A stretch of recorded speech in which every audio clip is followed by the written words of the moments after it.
여러분 안녕하세요. 오늘 우리가 다룰 주제는 기독교 역사 속에서 오랫동안 많은 오해와 혼란을 겪어온 중요한 주제입니다. 바로 율법과 은혜에 관한 문제입니다. 성경적으로 살려고 하는 사람들이 흔히 듣는 질문이 있습니다. 그리스도인들은 이제 은혜 아래 있는데 율법을 지킬 필요가 있습니까? 하는 질문입니다. 또 율법은 구약 시대의 것이고 신약 시대에는 은혜만이 중요한 것 아닙니까? 하는 질문이죠. 아마 신실하게 살려고 하시는 여러분들도 이런 질문을 많이 들어보셨을 것입니다. 그리고 아마 여러분 스스로에게도 이런 질문을 한 번쯤 던져보셨을지 모르겠습니다. 과연 성경은 율법과 은혜를 서로 반대되는 개념으로 설명하고 있을까요? 오늘 우리가 이 중요한 질문에 대해 성경에서 명확한 답을 찾게 되기를 소망합니다. 첫째로 율법의 진정한 의미를 살펴보겠습니다. 성경에서 율법은 종종 부정적인 의미로 사용되곤 합니다. 왜냐하면 바리새인들이 율법을 지키는 행위를 통해 자신의 의로움을 드러내려 했기 때문입니다. 그러나 이것이 정말 율법의 본래의 의미였을까요? 로마서 7장 12절을 킹 제임스 성경 버전으로 보면 사도 바울은 율법에 대해 이렇게 말씀합니다. 그런즉 율법도 거룩하고 명령도 거룩하며 의롭고 선하도다. 여러분 놀랍지 않습니까? 바울은 율법이 거룩하고 의롭고 선하다라고 말합니다. 율법 자체는 절대 문제가 아니라는 뜻입니다. 율법은 하나님께서 우리를 위해 주신 선물이며 하나님의 품성과 뜻을 알려주는 기준인 것이죠. 우리가 십계명만 보아도 이것이 명확하게 나타납니다. 십계명은 단순히 하지 말라는 금지 사항의 목록이 아니라 하나님께서 얼마나 사랑이시고 공의로우신 분인지를 알게 해줍니다. 십계명을 통해 그분의 성품을 알 수 있는 것입니다. 예를 들어서 살인하지 말라는 계명은 하나님께서 생명을 얼마나 귀하게 여기시는 분인지를 보여줍니다. 도둑질하지 말라는 계명은 하나님께서 공의와 정직을 얼마나 중요하게 여기시는지를 보여주는 것입니다. 이처럼 율법은 하나님이 어떤 분이신지, 그분이 무엇을 소중하게 여기시는지를 명확하게 나타내주고 있습니다. 뿐만 아니라 율법은 우리 삶에 대한 하나님의 아름다운 뜻과 계획을 담고 있습니다. 하나님께서는 우리가 율법을 통해 행복하고 복된 삶을 누리기를 원하십니다. 이러한 율법이 없다면 우리는 죄가 무엇인지 깨닫지 못할 것입니다. 로마서 3장 20절에도 바울이 이렇게 말을 하고 있습니다. 율법으로는 죄를 깨달음이니라. 율법은 마치 거울과 같습니다. 거울이 우리의 얼굴에 묻은 더러움을 깨닫게 해주듯이 율법은 우리의 삶에서 무엇이 잘못되었는지를 깨닫게 해주는 역할을 합니다. 그러나 거울이 우리의 얼굴을 깨끗하게 씻어주지는 못합니다. 단지 우리의 상태를 보여줄 뿐입니다. 마찬가지로 율법도 우리의 죄를 깨닫게 해줄 수는 있지만 우리의 죄를 건져낼 능력, 죄를 씻어줄 능력은 없습니다. 그래서 우리는 율법만으로는 충분하지 않다는 사실을 깨닫게 됩니다. 바로 이 시점에서 하나님의 은혜가 얼마나 중요한지를 알게 되는 것이죠. 이제 우리는 둘째로 은혜가 무엇인지 정확히 이해할 필요가 있습니다. 에베소서 2장 8절과 9절 말씀을 봅시다. 너희는 그 은혜에 의하여 믿음으로 말미암아 구원을 받았으니 이것은 너희에게서 난 것이 아니요 하나님의 선물이라. 행위에서 난 것이 아니니 이는 누구든지 자랑하지 못하게 함이니라. 이 말씀에서 은혜는 하나님의 선물이라고 표현되어 있습니다. 이는 우리가 어떤 행위로 얻는 것이 아니라 하나님께서 값없이 베푸시는 놀라운 은혜라는 뜻입니다. 우리는 아무 자격도 없지만 하나님께서는 그런 우리를 사랑하시기에 이 선물을 허락하신 것입니다. 그리고 여기서 끝이 아닙니다. 하나님의 은혜는 단지 죄를 용서하는 역할에서 머무는 것이 아니라 우리의 삶을 새롭게 변화시키는 능력이기도 합니다. 디도서 2장 11절과 12절을 함께 볼까요? 모든 사람에게 구원을 주시는 하나님의 은혜가 나타나 우리를 양육하시되 경건하지 않은 것과 이 세상 정욕을 다 버리고 신중함과 의로움과 경건함으로 이 세상에서 살고, 여기서 은혜는 죄를 사하는 것뿐만이 아니라 우리를 변화시키고 의롭게 살게 하는 능력임을 알 수 있습니다.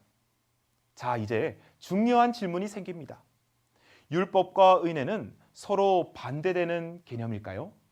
여러분, 결코 그렇지 않다는 사실입니다. 사실 율법과 은혜는 서로 보완적이며 함께 작용합니다. 은혜는 우리의 죄를 용서하고 우리의 삶을 변화시켜 율법을 순종할 수 있게 해줍니다. 은혜는 율법을 폐하는 것이 아니라 오히려 율법을 지킬 수 있는 능력과 동기를 제공하는 것입니다.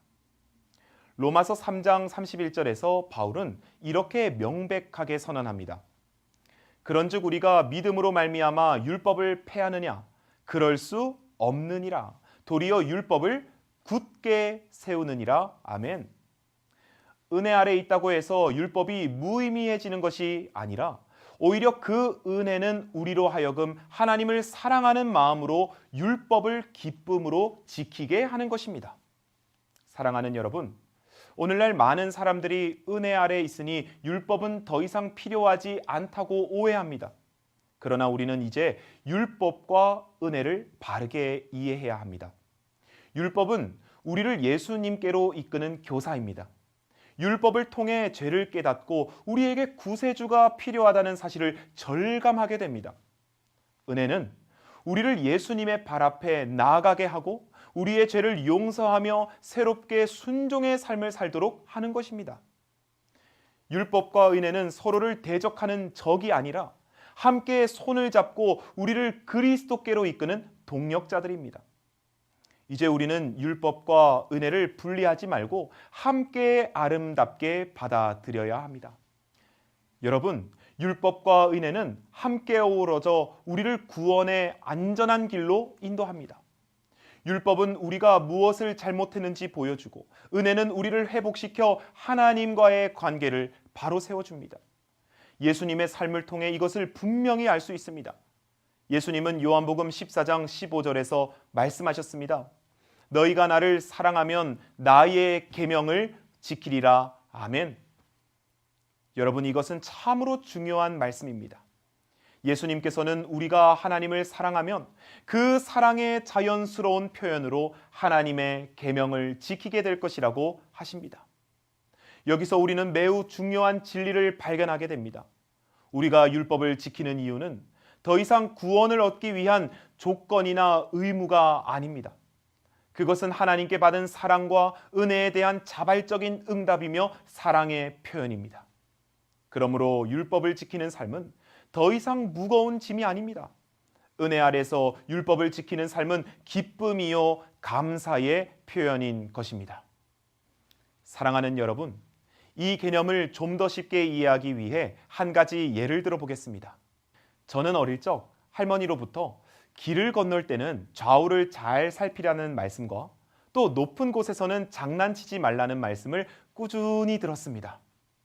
왜 할머니께서 제게 이런 말씀을 하셨을까요?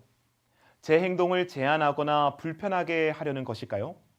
절대 그렇지 않죠. 오히려 사랑으로 저를 보호하고 생명을 지키기 위해 주어진 말이었습니다.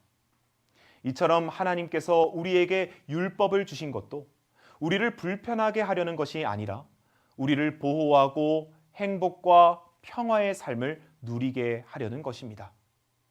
율법은 우리를 속박하는 것이 아니라 하나님이 우리를 얼마나 사랑하시는지를 보여주는 증거입니다. 그리고 우리가 그 율법을 지킬 수 있도록 능력과 힘을 주시는 것이 바로 하나님의 은혜입니다. 그러므로 율법과 은혜는 분리될 수 없으며 서로를 완성하고 보완하는 것입니다. 은혜 없는 율법은 우리를 좌절과 정죄감에 빠지게 할 수 있고 율법 없는 은혜는 우리를 방종과 타락으로 이끌게 됩니다. 그러나 율법과 은혜가 함께 할 때 우리는 하나님께서 우리를 부르신 그 아름답고 거룩한 삶을 살 수 있게 됩니다. 사랑하는 여러분, 우리는 더 이상 율법과 은혜를 대립시키지 말아야 합니다. 하나님께서 주신 율법을 기쁨으로 받아들이고 그 율법을 지킬 수 있도록 주신 은혜에 감사하며 매일 주님과 함께 동행하는 삶을 살아야 합니다. 이제 우리는 다음과 같은 아름다운 진리를 마음에 새겨야 합니다. 율법은 하나님께서 우리를 얼마나 사랑하시고 얼마나 우리를 돌보시며 얼마나 우리 삶에 관심을 가지고 계신지를 보여주는 증거이며, 은혜는 하나님께서 우리가 율법을 지킬 수 있도록 돕기 위해 베푸신 자비로운 능력이라는 사실을 꼭 기억하시기를 바랍니다. 오늘 우리의 삶이 율법과 은혜 안에서 더욱 풍성해지기를 바랍니다. 우리의 삶이 율법과 은혜를 분리하지 않고 함께 붙들고 살아가는 삶이 되기를 소망합니다. 하나님의 사랑 안에서 은혜로 거듭난 우리가 기쁨으로 율법을 지키며 하나님을 영화롭게 하는 삶을 살아가게 되기를 다시 한번 간절히 소망합니다. 성경은 이렇게 약속합니다.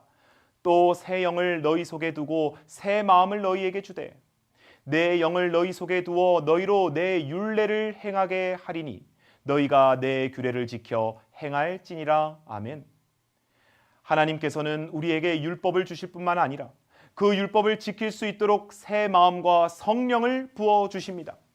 그분의 은혜로 우리는 오늘도 순종할 수 있고 내일도 변화된 삶을 살아갈 수 있는 것입니다. 이것이 바로 성경이 우리에게 제시하는 율법과 은혜의 참된 조화이며 우리의 신앙이 성숙하고 풍성해지는 비결입니다. 오늘도 여러분 이 말씀을 통해서 우리가 하나님의 말씀과 더 가까워지게 되기를 간절히 소망하며 오늘 말씀을 줄입니다. 감사합니다.